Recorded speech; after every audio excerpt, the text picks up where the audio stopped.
할렐루야. 네, 우리 좌우에 계신 분들하고 인사하겠습니다. 너무 잘 오셨습니다. 자, 얼마나 기억하고 계시는지. 자, 우리가 성경의 내용들을 이제 시대적으로 좀 구분해서 좀 보고 있습니다. 첫 번째 이렇게 보면, 자, 천지 창조서부터 시작되어지는 내용을 우리가 무슨 시대라고 그래요? 자, 창조시대. 그래서 창조시대는 천지 창조에 대한 내용서부터 시작해서 아담과 하와, 그리고 가인과 아벨, 자, 그 다음에 셋이 나오고요. 셋 다음에 또 누가 나와요? 자, 노아가 나오고요. 자, 노아 다음에 누가 나와요?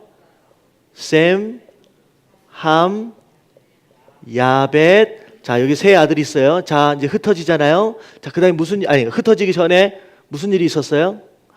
네. 여기 노아는 이제 홍수가 있었던 거고, 여기서 바벨탑. 자, 여기가 이제 창조 시대예요. 자, 두 번째 시대 바벨탑으로 해서 민족들이 이제 다 흩어진 상황 가운데, 자, 이제 그다음 두 번째 시대가 어떤 시대? 자, 족장 시대예요.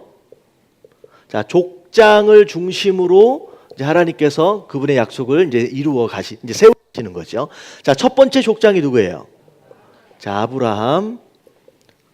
자, 그다음에 두 번째 족장이 자, 이삭 이제 아들. 그래, 이삭이 그다음에 누구랑 나와요? 잠깐요. 예. 에서와 야곱. 자, 야곱 이 둘 중에 에서가 첫째지만 누가 족장이래요? 자, 야곱이 족장이 됩니다. 자, 야곱 다음에 자, 그 다음에 야곱은 새로운 이름을 받죠. 이 야곱이 받은 이름이 뭐예요? 자, 이 야곱이라고 하는 자, 이스라엘. 막 성경을 바꿔버리면 안 돼요. 자, 야곱이 몇 아들을 두었다? 12아들. 자, 12아들 가운데 자, 누가 어떻게 보면 영적인 족장이냐? 사실 요셉. 뭐 족장이라고 얘기하기도 좀 애매하지만 어쨌든 요셉까지 해가지고 여기까지. 자, 요셉이 이제 어떻게 돼요? 나중에 애굽에 들어가게 되면서 자, 애굽에 이제 들어가게 되면서 이제 총리가 됐죠. 그래서 애굽에서 살게 되는데, 애굽과 더불어서 가족들이 애굽에서 살게 되면서 자, 이 시대를 어떤 시대라고 불러요? 노예 시대가 됩니다. 자, 몇 년이 흘러요? 들어간 지 430년. 자, 430년이 지나고 나서 하나님께서 누구를 택하셨어요? 자, 모세를 택하십니다.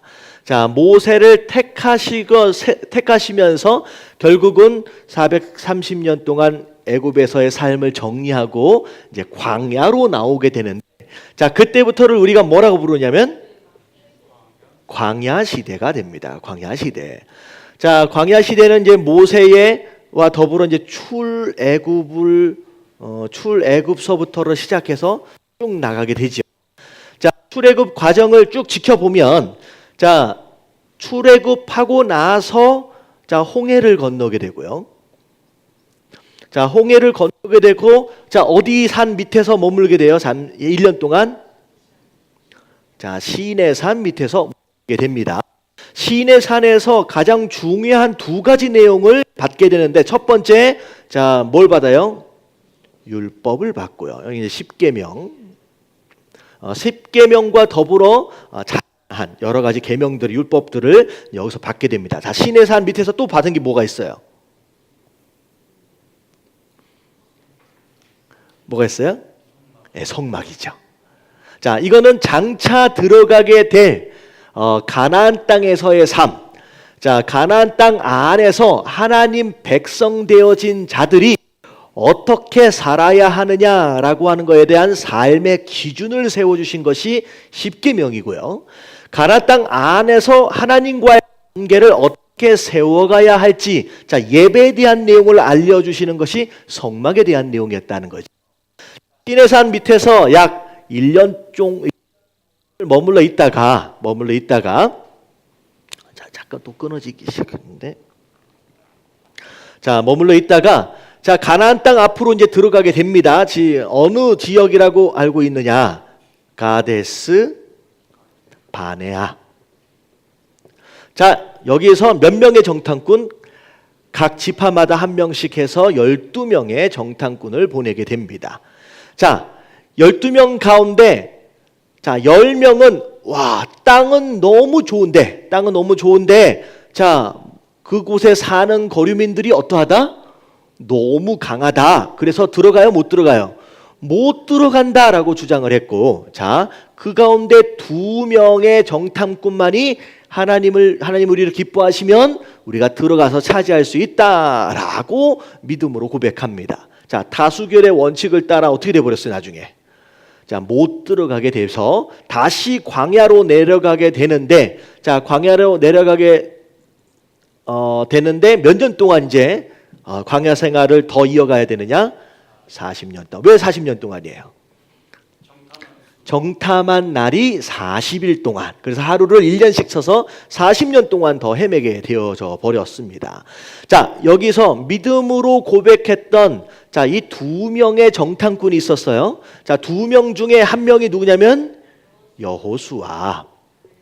자, 여호수아가 바로 모세 다음의 지도자가 되는 사람이고요. 자, 또 누가 있었어요?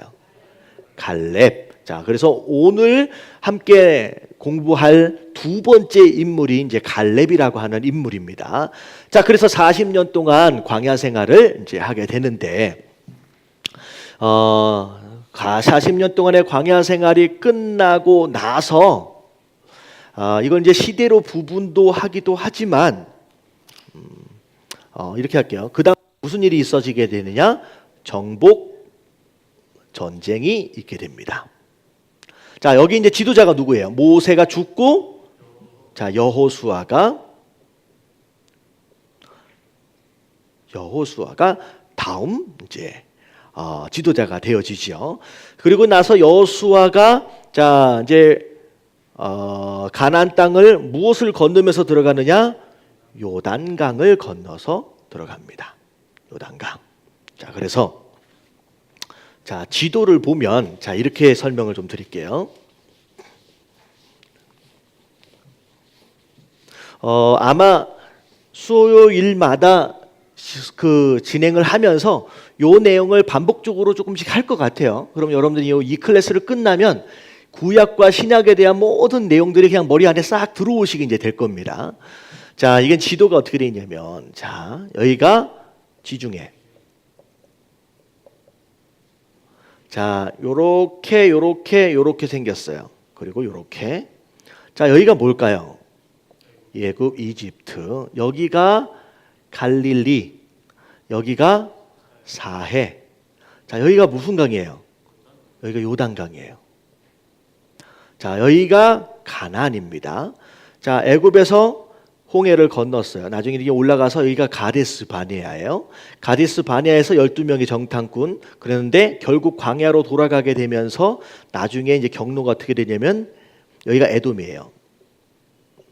에돔을 지나쳐서 올라가려고 했는데 에돔이 길을 열어주지 않아서 어떻게 돼요? 에돔을 뺑 돌아가게 됩니다. 그리고 여기 모압, 암몬. 자, 그래서 여기가 올라서 모압 평지에서 누가 죽어요?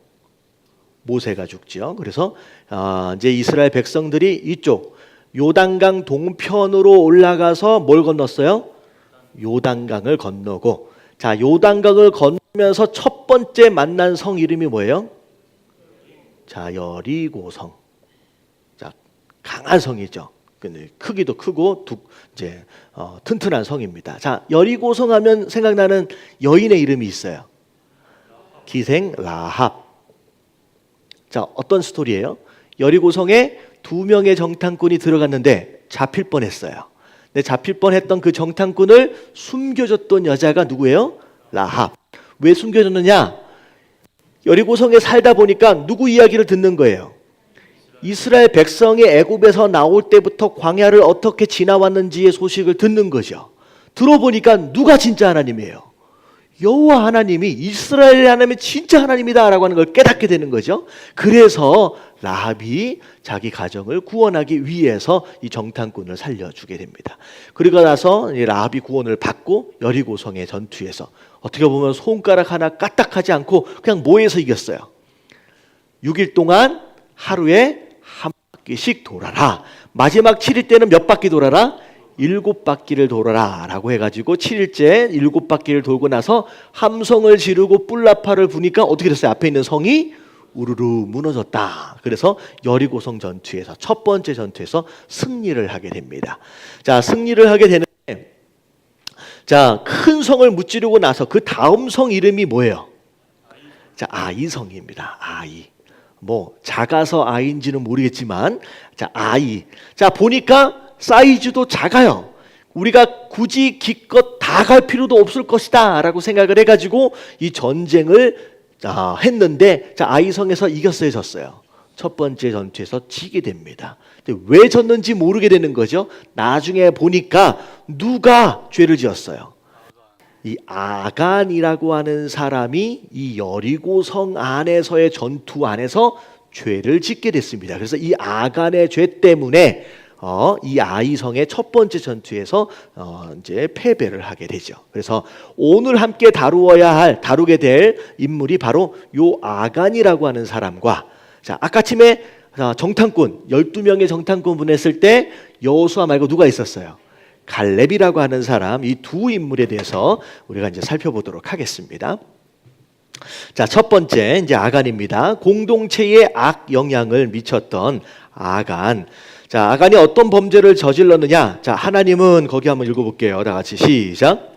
하나님은 가나안 땅의 첫 성인 여리고를 정복할 때 모든 물건을 불사르거나 파괴하고 없어지지 않는 금, 은, 동철 같은 것은 하나님의 전에 드리라고 명령하셨습니다.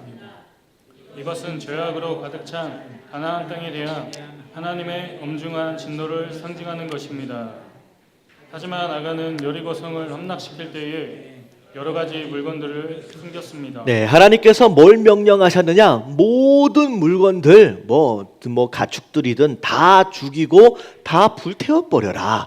그리고 불태워지지 않는 금은동 같은 보물 같은 경우는 누구 걸로 가지고 와라?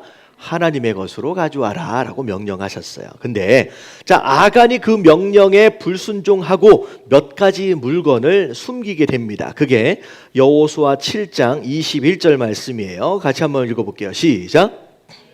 내가 노력한 물건 중에 신의 산의 아름다운 외투한 벌과 은 200세겔과 그 무게가 50세겔 되는 금덩이 하나를 보고 탐내어 가졌나이다. 보소서, 이제 그 물건들을 내 장막 가운데 땅속에 감추었는데 그는 돼 있나이다. 자, 세 가지를 훔쳤습니다. 외투를 훔쳤고, 은을 훔쳤고, 금덩이를 훔쳤습니다. 어떤 마음이 생긴 거예요? 자, 이제 두 번째 줄에 보니까 보고 어떻게 했다? 탐내어 가져왔다. 자, 어떤 마음이 들었어요? 욕심이 난 거예요. 욕심이. 이거 가지고 싶다 라고 하는 마음이 생긴 겁니다. 자, 그래서 이 같은 아간의 행위는 죄에 대한 하나님의 진노를 무시한 처사였습니다. 하나님께서 굳이 그 모든 것들을 다 태워버리고 없애버리려고 하셨던 의도가 있는 거죠. 하지만 거기에 대해서 이스라엘 백성들에게 하나님이 굳이 설명을 하셨어요? 안 하셨어요? 내가 왜 이것을 다 없애버리라고 했는지에 대해서 하나님은 설명해 주시지 않았어요. 설명해 주지 않으니까 왜 이런 걸 굳이 이렇게 없애야 하느냐, 다른 마음이 생겼을 거예요. 궁금한 점이. 그냥 어떻게 보면 아까운 마음에 탐 욕심이 생겨서 그걸 숨기게 되죠. 자, 하나님께서 미워하시는 것을 아끼는 끔찍한 범죄 행위였습니다. 자, 아간의 범죄는 자, 세 단계를 거쳐서 이루어졌는데, 자, 첫 번째 그는 자, 뭘로 봤어요? 자, 눈으로 봤어요. 우리가 죄를 지을 때에 대부분 우리의 감각기관을 통해서 정보가 들어오게 되거든요. 들어온 정보가 우리 안에 뭘 만나게 돼요? 마음밭을 만나게 돼요. 자, 눈으로 본 것이든 귀로 듣는 것이든 우리의 감각기관이라고 하는 것을 통해서 들어올 때의 그 정보는 우리 마음 안에 심겨지는 뭐 같아요? 씨앗 같아요. 그리고 안에 그 씨앗을 담아내게 되는 것이 바로 마음인데 그것이 마치 밭 같아요. 그러니까 아가는 눈으로 봤어요. 보고 나서 본 그 모양, 그 외투가, 그 금덩어리가 정보화되어서 눈 안에 들어왔는데, 씨앗이 되어서 들어왔는데, 일단 마음밭 안에 뭐가 가득 차 있는 상태다? 욕심이 가득 차 있는 상태.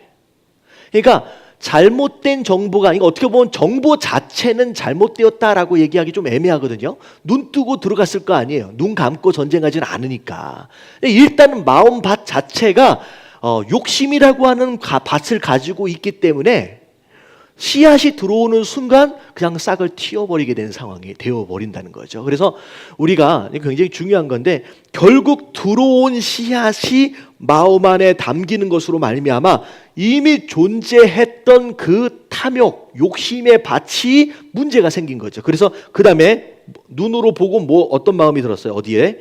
마음으로 탐하게 되고, 결국은 그게 행동으로 나타난 게 손으로 그것을 취하게 된 것이다 라는 거죠.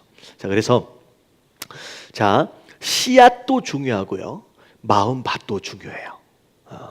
눈 감고 살 수는 없거든요. 근데 마음밭이 잘못되어져 있으면요, 들어오는 씨앗이 잘못 열매 맺게 되는 상황들이 벌어지고요. 그리고 때로는 우리가 보는 눈이라든지 이런 것들을 가릴 필요가 있다라고 하는 것이죠.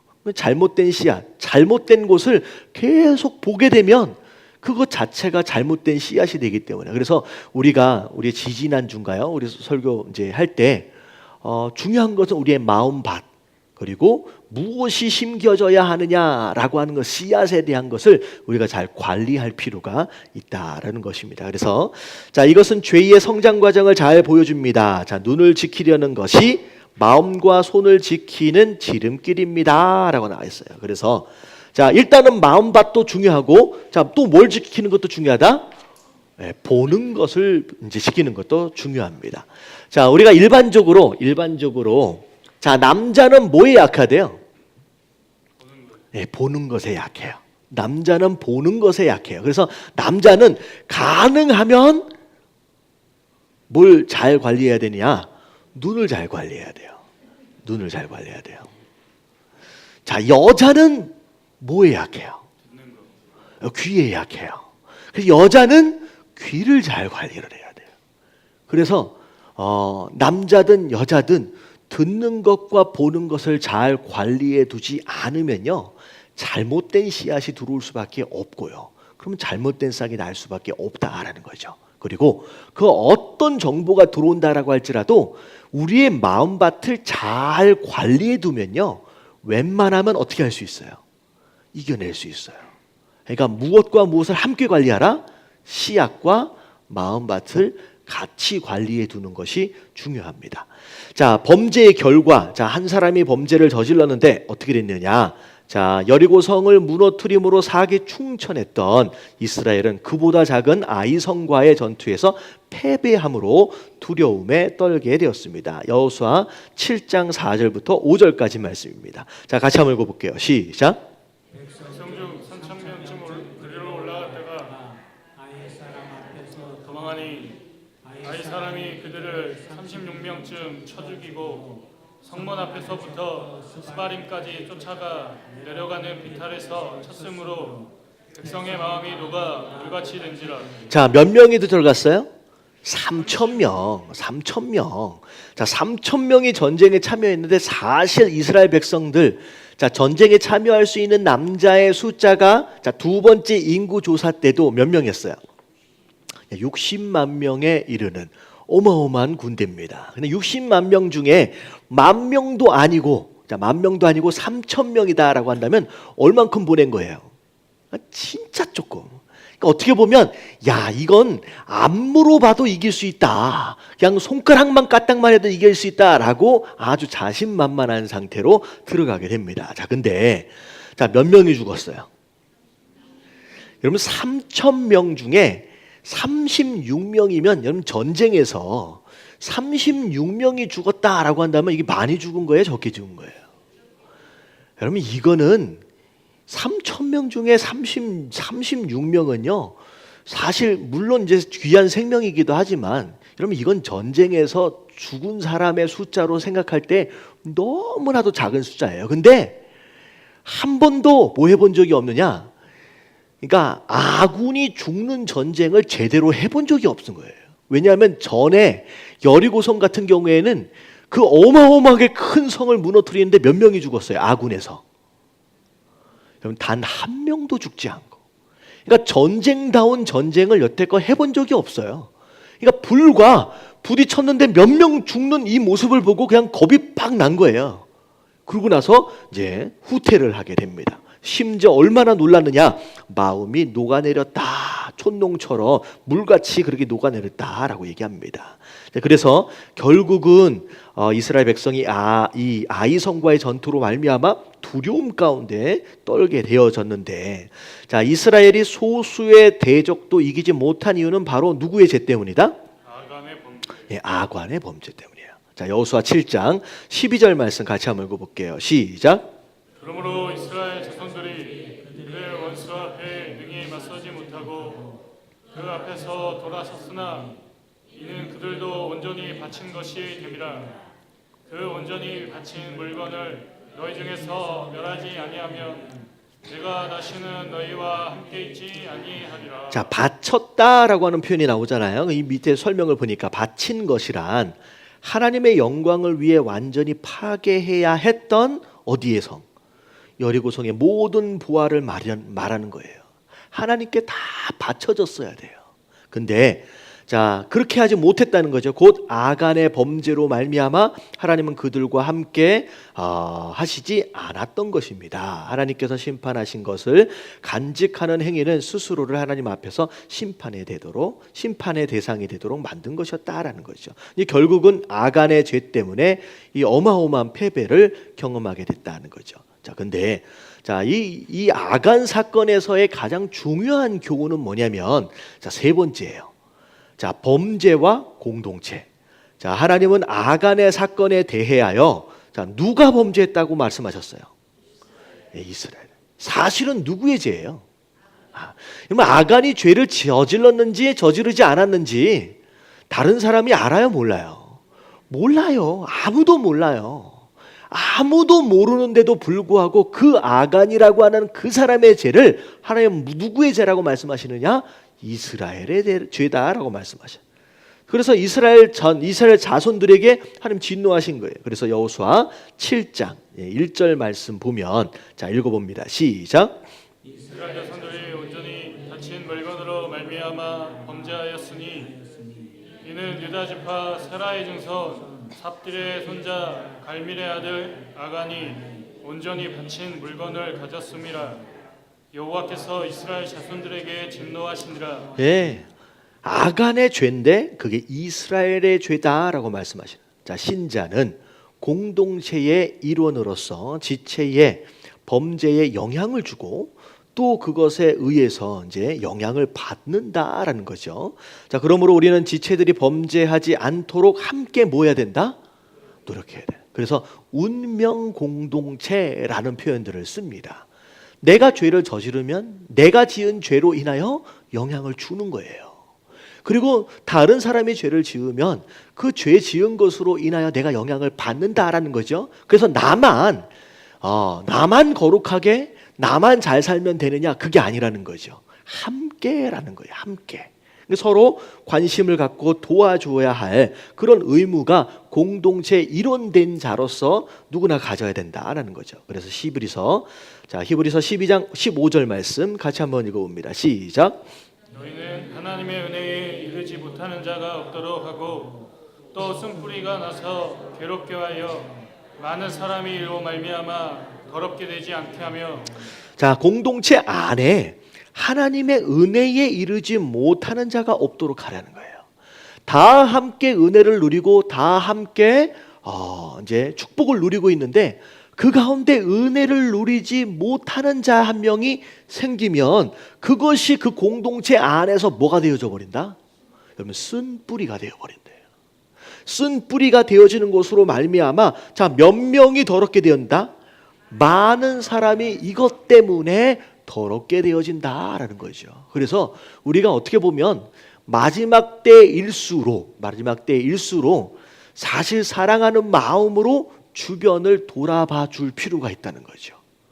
누군가가 시험 들어고 누군가가 넘어진 것으로 말미암아 어떻게 보면 그 사람만 넘어지는 게 아니라 공동체 전체에 영향을 미칠 수 있다라는 거죠. 그래서 마치 그런 거랑 비슷해요. 이제 사실은 영향을 주고받는 것인데 사과 박스 안에 썩은 사과 하나만 딱 들어와 있으면요, 다른 사과가 썩는 것은 시간 문제라는 거죠.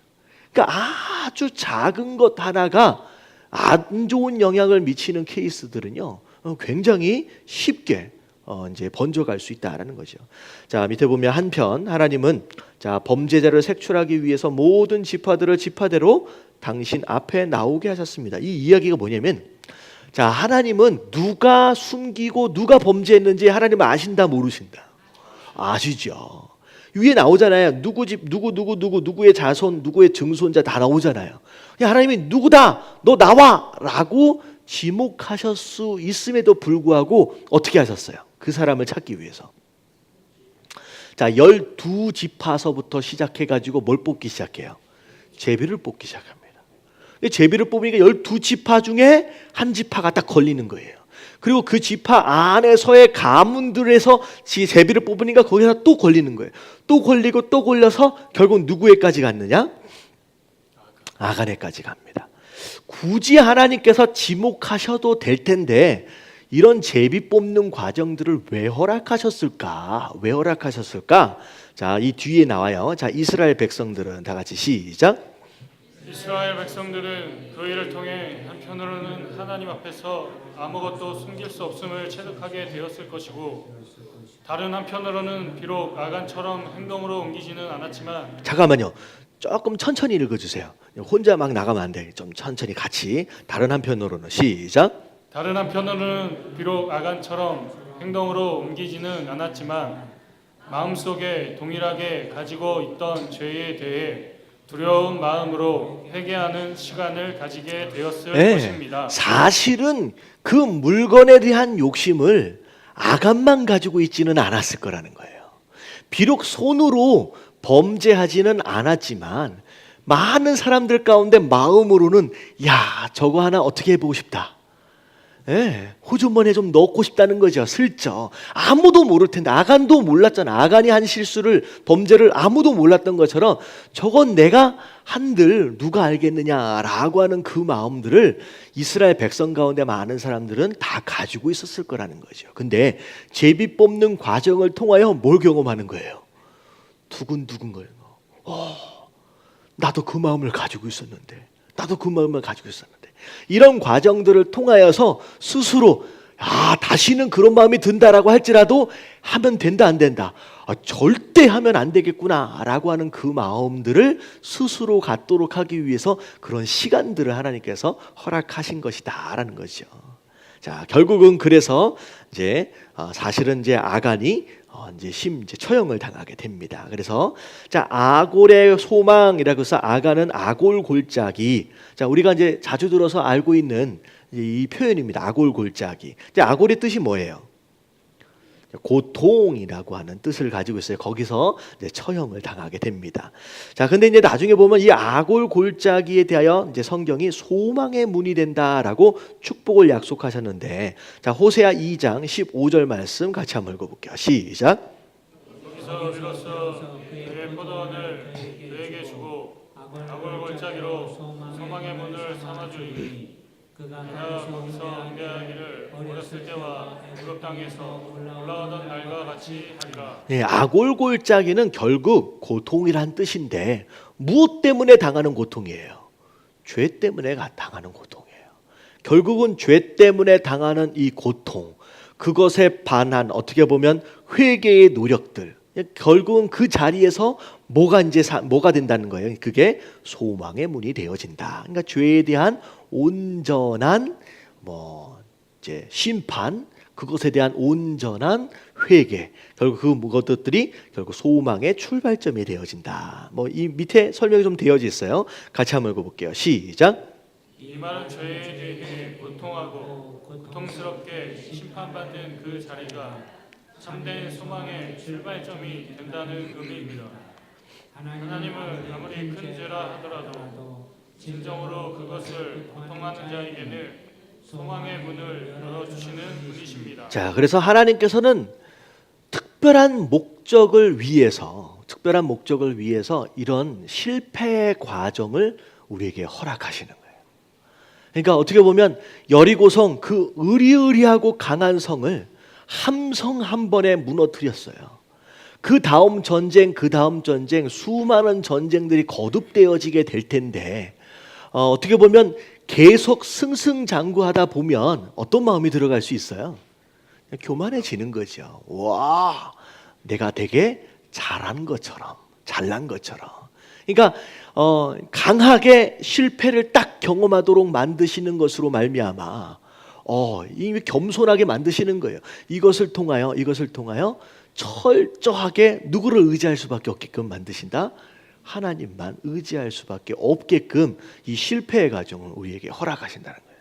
그래서 저는 이 말씀을 이제 공부를 하면서 누가 생각이 나냐면 특별히 예수님의 제자들 가운데 사랑받은 제자들 요한도 있을 수 있지만 베드로 소위 수제자라고 불리어지잖아요.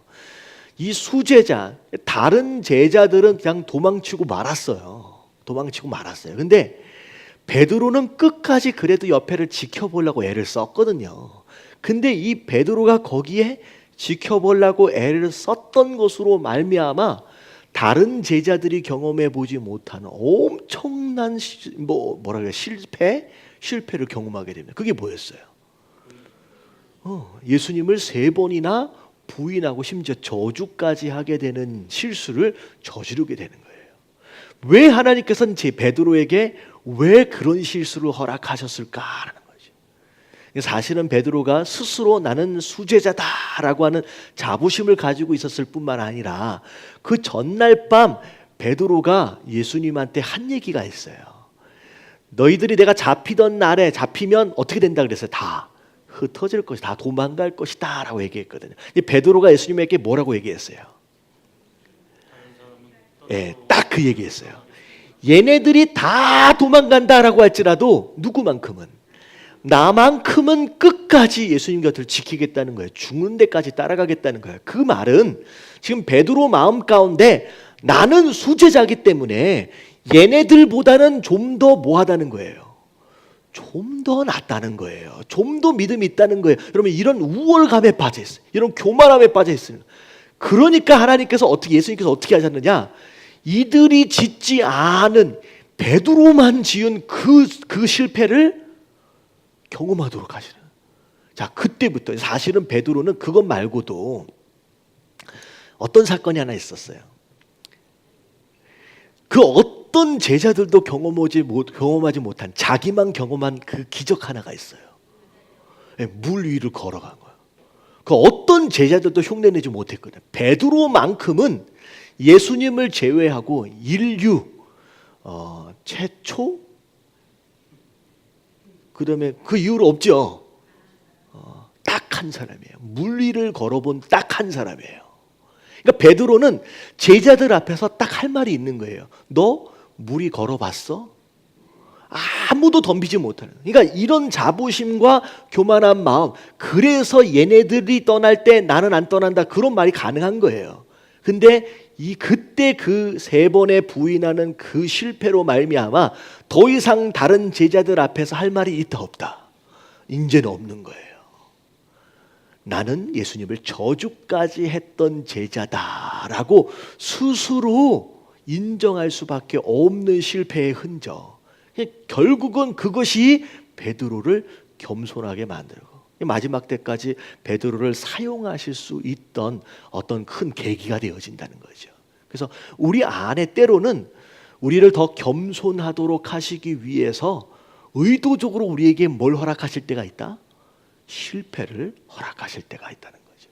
그래서 실패는 무조건 안 좋은 것이 아니라는 거예요. 때로는 우리에게 허락되어진 이 실패가 더 나은, 더 큰 성공을 위한 디딤돌 되어질 수 있다라는 거죠. 이런 깨달아지시길 주님의 이름으로 축원합니다.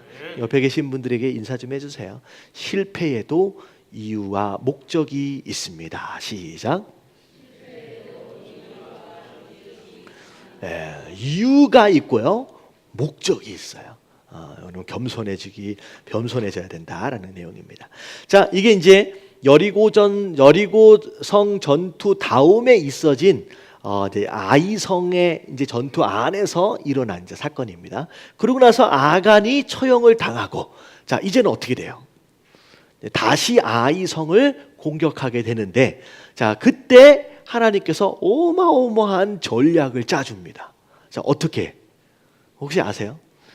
자, 일단 다시 한번 군사들을 모아서 공격해 들어가는데, 자, 아이성이 한번 이겨봤기 때문에, 자, 어떤 마음이 들어요? 또 거꾸로 아이성 사람들 또 교만한 마음을, 야, 쳐들어와 원들, 야, 니네들 한번 당해봤지 또 한번 당하려고 오느냐? 근데 전쟁하러 왔다가 지는 척하고 도망가게 돼요.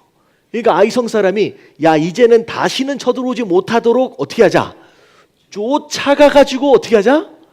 다 죽여버리자라고 성문을 열어놓고 어떻게 버려요? 성 바깥으로 그 이스라엘 백성들을 쫓아서 나오게 됩니다. 자, 그러니까 졸지에, 자, 성 안이 어떻게 돼버렸어요? 비어있는 상태가 돼요. 자, 비어있는 성으로 나중에 어떻게 돼요? 숨어있던 매복조라 그러잖아요. 매복조들이 성 안으로 딱 들어가서, 자, 뭐 해버려요? 부르질러 버려요. 그러니까 한참 쫓아가다 보니까 이스라엘 백성들이 도망가는데 뒤돌아보니까 어떻게 됐어요? 자기 성이 불타고 있는. 자, 어디도 가지 못하는 상황 가운데서 양쪽으로 공격을 받아서 결국은 이 아이성이 이제 뭐 해야 돼요? 이제 적치게 되는 것이죠. 말이 이렇게 생각이 안 날까요? 한국말이. 결국은, 자, 이런 전략들은 어디에서나 보는 전략들이에요, 사실. 이렇게 중국 그 뭐예요? 그 손자병법이나 뭐 이런 데서 나오는. 이 하나님이 이미 그 일전에 훨씬 몇천 년 전에 이런 전략들을 이제 가르쳐 주시게 되는 거죠. 그래서 결국 아이성의 전투에서 나중에 이기게 됩니다. 자, 그리고 그 다음 인물이 누구냐? 변함없는 믿음과 순종의 사람, 누구? 갈렙입니다. 이 갈렙은 유다 지파를 대표하는 사람이에요. 자, 유다 지파를 대표하는 사람이에요. 그리고 과거 40년 전에 12명의 정탐꾼들 가운데 여호수아와 더불어 함께 믿음으로 선포했던 사람 가운데 하나입니다. 자, 중간에 이제 12명의 정탐꾼의 이야기가 이제 앞에 나와요. 장면 1을 보면, 자, 가나안 정탐을 마친 12정탐꾼의 보고 시간이 있습니다. 자, 12명의 정탐꾼이 가나안에서 보고 온, 자, 두 가지 내용. 땅에 대한 내용이 있고요. 그 땅에 살고 있는 거주민에 대한 내용이 있어요. 자, 땅은 어떻게 했다? 비옥하다. 근데 거주민은 뭐하다?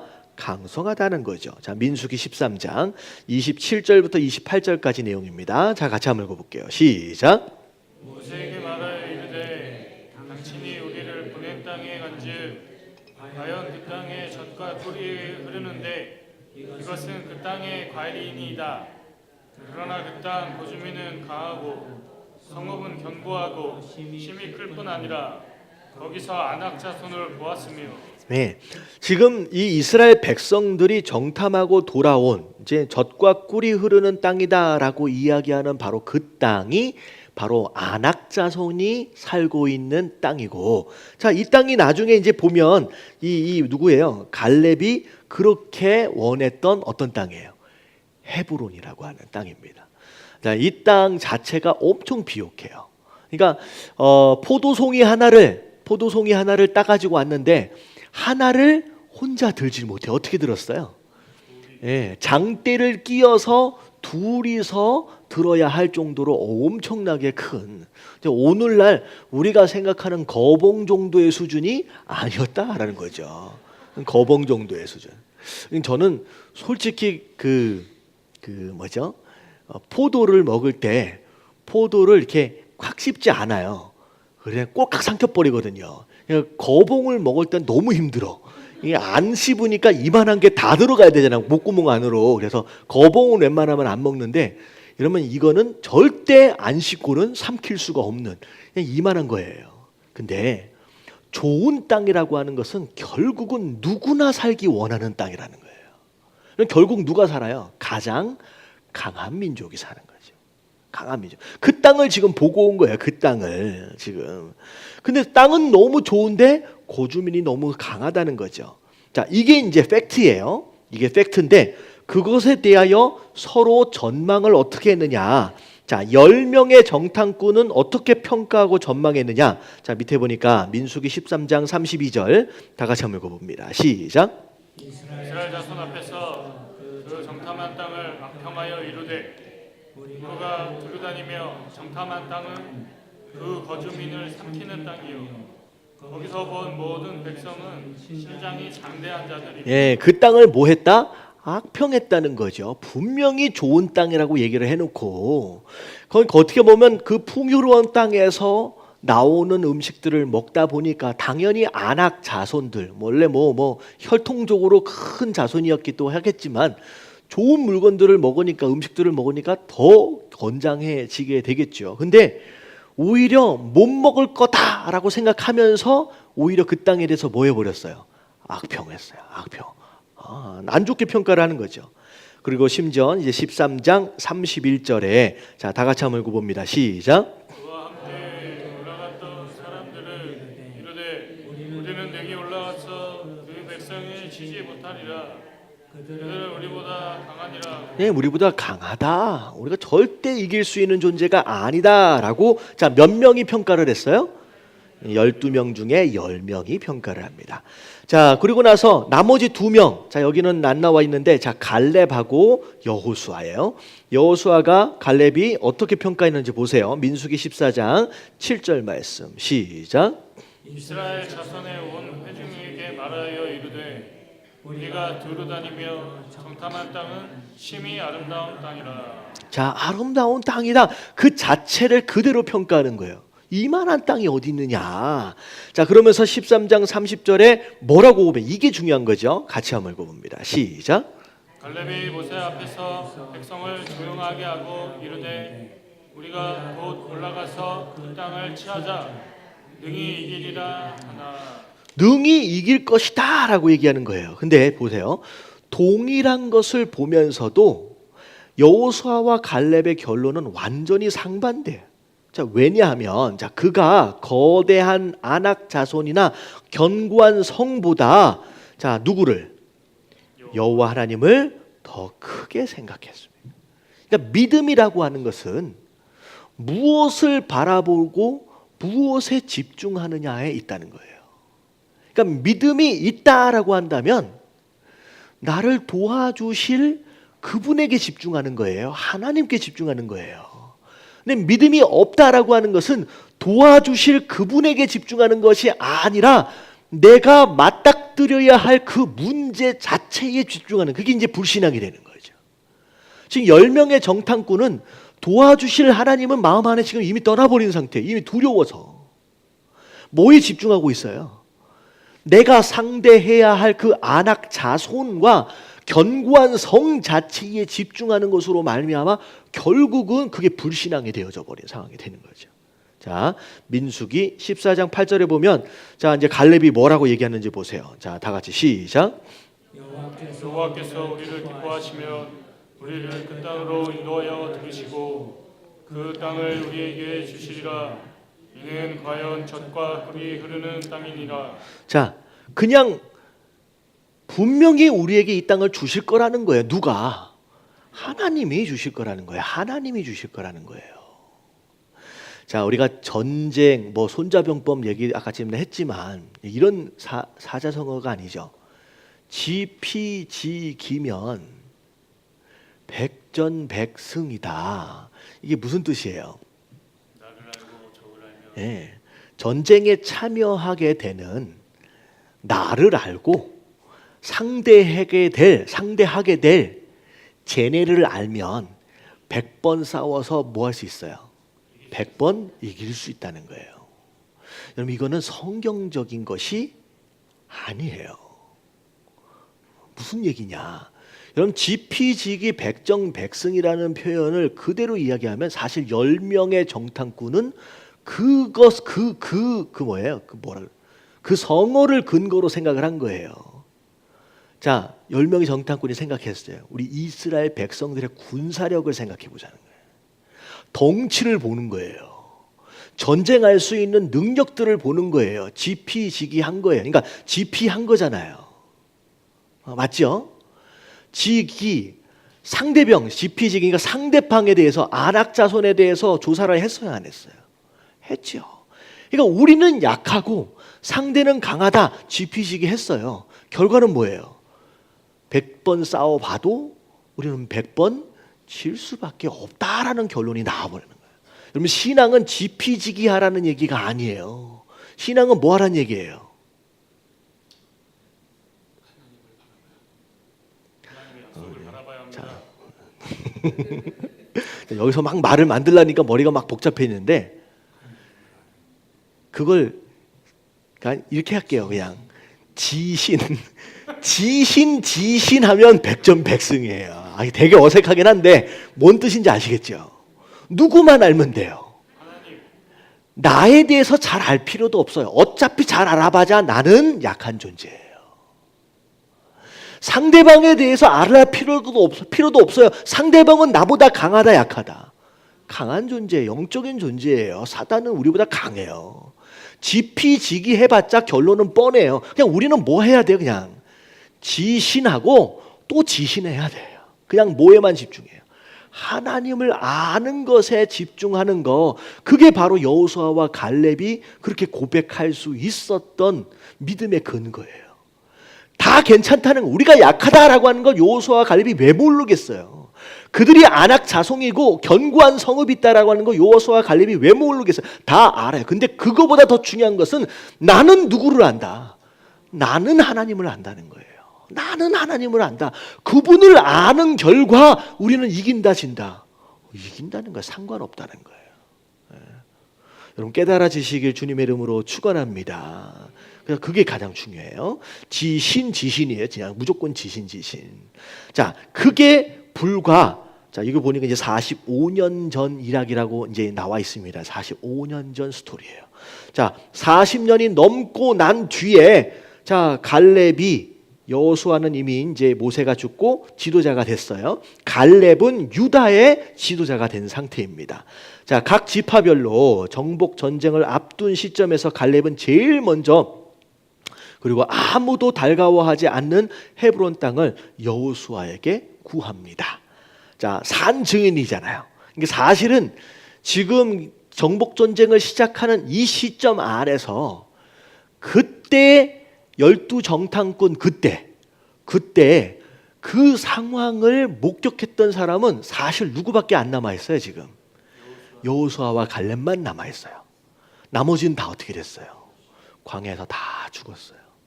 결국 믿음으로 바라보지 못했던 자들은 광야에서 다 죽고 이제 가나안 땅을 경험하지 못하게 됩니다. 그러니까 여호수아와 갈렙만이 그 당시 그 사건의 증인이라는 거죠.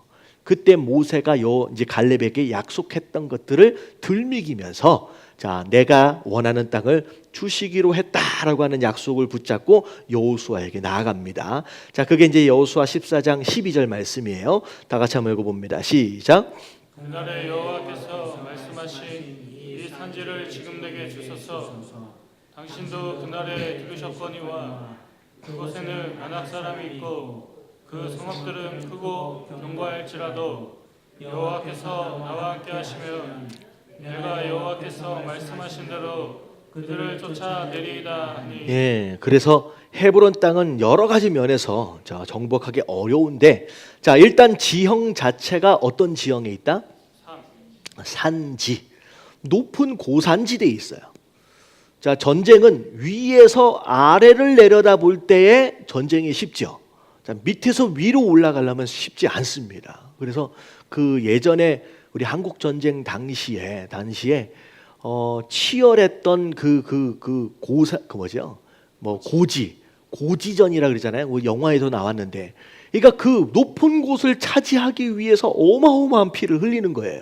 근데 밑에서 위로 올라가는 건 너무 힘들어. 그래서 그 옛날에 성들을 점령할 때, 성을 이제 점령하러 들어갈 때 주로 어떻게 했었냐면요. 그 성문을 열어 제치려면 어마어마한 희생이 필요하잖아요. 근데 아예 그 성을 차지할 작정을 하고 한 몇 년을 계획을 세우는 거예요. 그래서 성문 앞에다가 뭘 쌓아요? 토성을 쌓아요. 그러니까 오늘날 같은 경우에는 뭐 불도저도 있고 뭐 포크레인도 있고, 그래서 성 뭐예요? 뭐 이렇게 흙 파다가 막 나르면 되는데, 한 사람 한 사람 포대에다가 넣어가지고 그 앞에다 쏟아붓는 거예요. 그래서 어떻게 하냐면 성벽보다 더 높은 산을 앞에다가 만들어 놓고 어떻게 해요? 위에서 아래로 내려다보면서 공격을 해서 성을 무너뜨리기도 합니다. 그러니까 어쨌든 높은 곳에 있어야 유리한데, 지금 이건 뭐냐면 산지였기 때문에 아래에서 위로 올라가면서 이제 공격을 해야 되는, 그 어떻게 보면 이제 불리한 입장이죠. 더군다나 적군은 누구예요? 안악자손. 여러분, 안악자손이 누구냐? 여러분, 안악자손의 후손 중에 유명한 사람이 있어요. 골리앗. 그러니까 키가 막 3m씩 되고, 여러분, 이런 사람들이 바로 거기에 살고 있었다는 거예요. 더군다나 요새로 되어져 있습니다. 요새. 크고 견고했다. 자, 그 외에도 갈렙은 이미 몇 살이다?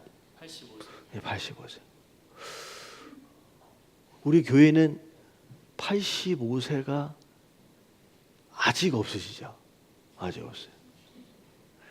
아직 없어요. 할 수 있는 거예요. 할 수 있어요. 이 갈렙이 지금 85세 전쟁을 하겠다고 나서는 거예요, 지금. 자, 하지만 그가 이렇게 담대한 요구를 할 수 있었던 것은 그에게 40년 전과 조금도 변함없는 여호와에 대한 뭐가 있었기 때문에? 믿음이 있었기 때문에.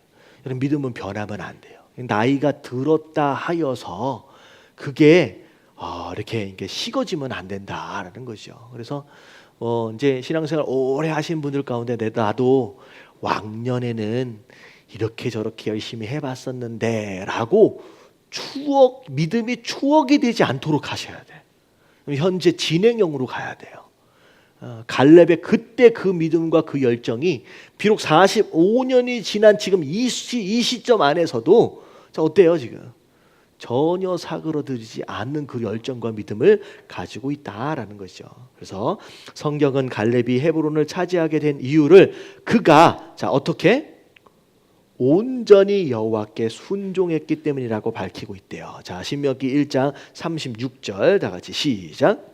오직 여분네의 아들 갈렙은 온전히 여호와께 순종하였은즉 그는 그것을 볼 것이요 그가 밟은 땅을 내가 그와 그의 자손에게 주리라 하시고. 자, 그래서 온전히 순종했다라고 하는 이 표현은요, 자, 성경 안에서 이제 하나님께 만족하실 정도로 충분히 순종했다라고 하는 의미인데, 자, 이 단어는 성경 전체를 통해서 누구에게만 하셨던 말씀이다?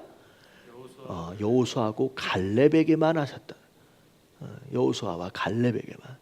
이 사실 좀 그런 것 같아요. 지금 그 45년 전 가데스 바냐에서 사실 여호수아와 갈렙은 광야로 다시 나가야 되는 상황, 얼마나 마음이 아팠겠느냐는 거예요. 마음이 아팠겠느냐. 그 40여 년이 넘는 시간 동안을 사실 누구 때문에 힘들 수밖에 없어요. 지금은 이 이스라엘 백성들 때문에 그렇게 고생하고 가는 거예요. 그렇게 고생하고. 심지어 모세는 어떻게 했어요? 그 40년의 시간을 다 지나고 나서 심지어 들어가지도 못하고 눈으로 보기만 할 수밖에 없는 상황들. 근데 그 40년의 여정, 비록 열도 받을 수 있고 너무 힘들어서 포기해버리고 싶은 그런 마음일 수도 있지만 끝까지 포기하지 않고 하나님 곁에서 끝까지 순종했다라는 거죠. 자, 이상의 두 장면에서 자, 가나안에 들어간 그 땅을 정복할 수 있었던 갈렙의 온전한 믿음과 순종에 대하여 우리가 묵상해 볼 필요가 있습니다. 그래서 자, 이 갈렙에 대한 내용은 결국 믿음이에요. 믿음이 있으면 순종하게 되어 있습니다. 근데 어떤 믿음이어야 하느냐? 시간이 지난다고, 나이가 들었다고 변하면 된다, 안 된다? 안 된다는 거예요. 그리고 제가 말씀드렸다시피 믿음은요, 뭐에 집중하는 거예요? 하나님께 집중하는 거예요. 지피지기 필요에 따라 해둘 필요는 있지만 그것이 우리의 승패를 가늠하는 기준은 아니라는 거예요. 자, 뭐가 우리의 능력이냐? 나를 아는 것보다, 적을 아는 것보다 하나님을 아는 것이 우리의 가장 큰 능력이 됩니다. 그래서 이 백성이 뭐가 없어 망한다? 지식이 없어 망한다. 나를 제대로 알기만 했어도 이 꼴이 안 됐을 텐데 라고 얘기하는 거예요. 이렇게 망하지 않았을 텐데. 그러니까 우리가 어찌 되었든 우리가 수요일 날 이 공부를 하는 이유는 뭐냐면 이것을 통하여 누구를 더 알자는 거예요. 하나님을 깊이 알자는 거예요. 진짜 중요해요. 하나님을 깊이 알면 알수록 우리 안에 믿음이 생기는. 절대 문제에 집중하지 마십시오. 그리고 자, 아간에 대한 내용은 공동체에 대한 내용이에요. 공동체. 나 하나쯤이야 라고 하는 것으로 말미암아 교회가 다 어려워지는, 전체가 어려워지는. 가정도 마찬가지예요. 나 하나쯤이야 라고 하는 것으로 말미암아 가정이 다 힘들어지는 거예요. 나 하나라도 바로 세워져야 한다라고 하는 그 마음이 있을 때 여러분 선한 영향력으로 말미암아 가정이 함께 복을 누리고요, 교회 전체가 축복을 누리게 된다라고 하는 거 여러분 깨달아지시길 주님의 이름으로 축원합니다. 자, 우리 이 찬양할게요. 우리 아까 아침에 오직 주의 사랑에 매여 찬양했잖아요. 이 시간 같이 좀 결단하면서 찬양할 수 있는 시간 갖도록 하겠습니다.